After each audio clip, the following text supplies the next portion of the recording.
Good morning বন্ধুরা, welcome back to my channel Suchi's daily blog. আবারও অনেকদিন পর ফিরে এলাম একটা ছোট্ট ব্লগ নিয়ে। সাথে কিন্তু মিনি ব্লগটাও থাকবে, তোমরা অবশ্যই দেখে নিও শর্টসে গিয়ে। আর এদিকে দেখো, গতকাল রাত্রে আমার বাড়িতে মা সরস্বতীকে আনা হয়েছে। পরদিন সকালে সরস্বতী পুজো, মানে 2 তারিখেই সরস্বতী পুজোটা আমরা করে নিয়েছিলাম। তাই ঘরদোর সুন্দর করে গুছিয়ে নিয়েছি। এদিকে চলে এসেছে কাকু আমাদের পুজো করতে। আর এই যে আমি আগের ছোট ব্লগে দেখিয়েছিলাম, মায়ের জন্য এই শাড়িটা কিনেছিলাম, একটা সফট ঢাকাই, খুব সুন্দর দেখতে হয়েছে না? আর এদিকে নিজেও আমি স্নান করে তৈরি হয়ে নিয়েছি। আর ওর বাবা এই যে তার ঘট বসাচ্ছে।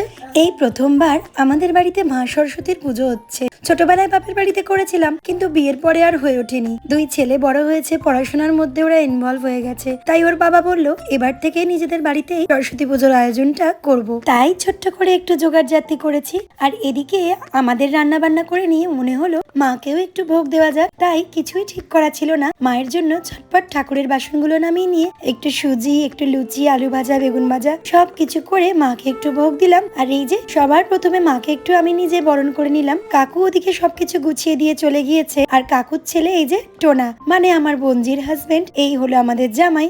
আবার এই আমাদের পুরোহিত, ও এসে গেছে পুজো করতে। আবার আরেকটা সম্পর্কও আছে, সেটা সবার প্রথমে, সেটা হলো আমার কর্তামশায়ের ছোটবেলাকার বন্ধু। এই যে পুজো করছে, আর আমাদের মনটা কিন্তু খুব আনন্দে ভরে উঠেছে। সত্যি কথা বলতে এত ভালো লেগেছে। এই যে সবাই মিলে আমরা অঞ্জলি দিয়ে দিয়েছিলাম মায়ের কাছে।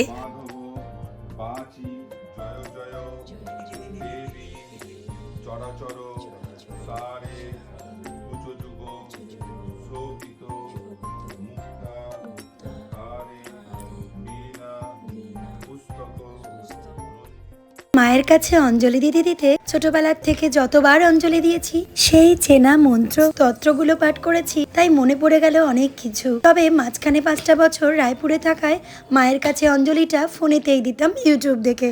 মায়ের কাছে পুজো দেওয়ার পরে একটু হোমের আয়োজনও করা হয়েছিল, তাই হোম যজ্ঞটা হয়ে গেল। আর সবাই মিলে আমরা একটু আহুতি দিয়ে দিলাম। সবার বাড়িতেই নানান রকম কাজ থাকে, সবাইরই নানান জায়গায় সরস্বতী পুজোর দিন নিমন্ত্রণও থাকে। তাই সবাই সময় মতন আসতে পারেনি, কিন্তু বড়দি এসেছিল। তবে হ্যাঁ, মেজ দিয়েও এসেছিল, একটু বিকেলবেলার দিকে এসেছিল।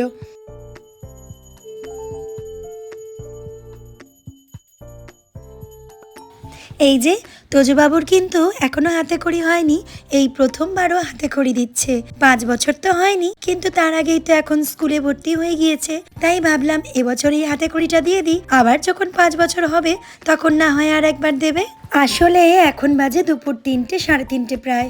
তোজোর তো ঘুমের টাইম হয়ে গিয়েছিল, তাই কিন্তু ও ঘুমিয়ে পড়েছিল। যাই হোক, এই দেখো, এই আমি এখানে খিচুড়ি ভোগ, আলুর দম, বেগুন ভাজা, পাঁপড় ভাজা, এই সমস্ত দুপুরের আয়োজনে করেছিলাম। আর সাথে করেছিলাম একটু চাটনি। আর ওদিকে ঠাকুরের ভোগ প্রসাদ, লুচি, ওগুলো না হলে তো মনই ভরে না। সরস্বতী পুজোয় সবার বাড়ি বাড়ি প্রসাদ দিতে গেলাম, খুব মজা হলো। আর আমার যাকে আসতে বলেছিলাম, যা আবার ওর 2 সরস্বতীকে নিয়ে চলে এসেছিল। পুজোটা ভালোই ভালোই মিটলো, খুবই মনের শান্তি হলো। সত্যি ভগবানের কাছে বসে থাকলে যেন মনে হয় কোনো রকম কোনো কুচিন্তা, কুভাবনা, কে কটু কথা বললো, কি বললো, সেগুলো কিছুই মাথায় আসে না। ওই যে আমার মেজ দিয়ে এসেছিল, সন্ধ্যা আরতি করে দিলাম। আর ওদিকে ছেলের বন্ধু বান্ধব সন্ধেবেলায় প্রসাদ খেতে এসেছিল। আমাদের বাড়িতে গোটা সিদ্ধর আয়োজন হয়েছে। প্রতি বছর শাশুড়ি মায়ের সঙ্গে সঙ্গেই আমি গোটা সিদ্ধ করি।